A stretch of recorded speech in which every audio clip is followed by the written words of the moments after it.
د خوست ښاروالۍ په چوکاټ کې د یوناپس مؤسسې په همکارۍ د سړک او یالو 28 پروژو د جوړولو چارې بشپړې او نن ورځ عملاً د استادانو ښارګوټي پروژه ګټه اخیستنې ته وسپارل شوه.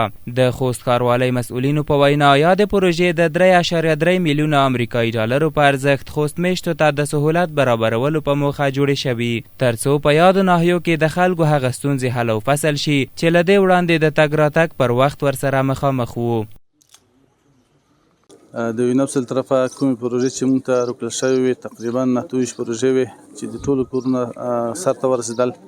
یعنې هره پروژه هسې وښیه چې په لسګونو په زرګونو یعنې کارګرو کور کې وکړلو، خلکو د کار زمینه کې برابره شوله، همداشان د مختلفو ساحو صفایي سره پیدا شوله.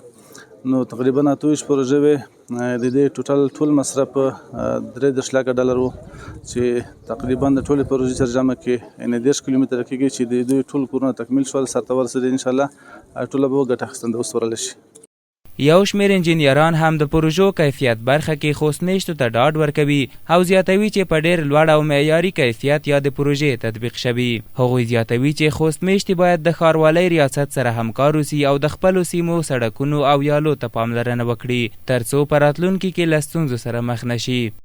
دغه پروژو ټوله پروسه چې ده دا اوسني عصر د معیارونو سره برابر مختصي، مثلا که کانکریټ ده، که بیسکورس ده، سبیس ده، د سړک د ټوله نقطه په نقطه ټیسټ کیږي، لابراتوار ته وړلی کیږي. غیزې نه چې کله نتیجه مثبته راغله بیا یې کور اجازه ورکولی کیږي. مو چې خپله په مسلکي لحاظ دې پروژې لیدلې دي مطلق اکثریت یې با کیفیته دي، خو مهمه دا د پروژو نه ساتنه ډېره ضرور ده. موږ هغه اشاریون چې دغه پروژې ورته تطبیق کیږي هغې نه هیله دا ده چې دغه پروژې د پروژو په دوامدار ډول نظارت وکړي، که دې ساتنه وکړي. که ساتنه ونه شي نو وخت بیا دغه پروژې موږ نه ضایع کیږي. د سیمې اوسیدونکي چې د یادو سړکونو او کوڅو له خرابوالي ځورېدل اوس وایي د دې کوڅو په جوړېدو سره د نظافت، روغتیا او تګ راتګ په برخه کې ستونزې حل شوي او د هغو برخو چې لا هم نیمګړې پاتې دي د بشپړولو برخه کې غوښتنه کوي.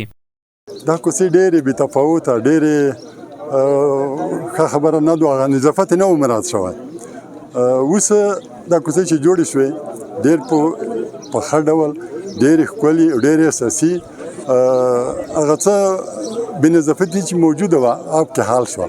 دا هم د صحت نقطه نظر اهمیت زیات هم د سیمې ته د ښارګوټي ته ښکلا وربښله او هم په صحي لحاظ ډېر ښه خبره ده. استادانو ښارګوټي په دې کې استادان چې دي د ټول کلیوال ډېر خوشحاله دي نن ځکه د ګڼه ګوڼه چې تاسو وینئ دا ګڼه ګوڼه د دې باعث ده چې د دوی پروژې د بشپړېدو په صورت کې دوی خپله خوښي څرګندوي. خو زموږ د ټولو ځوانانو دا غوښتنه ده چې زموږ په دې کلي کې یو څو کوڅې پاتې دي، تقریبا نیم کلی پاتې دی. زموږ هیله او امید دغه دی د یوناپس دفتر او د ښاروالۍ نه چې زموږ سره د هغه کوڅو په رغونه کې هم کومک او مرسته وکړي.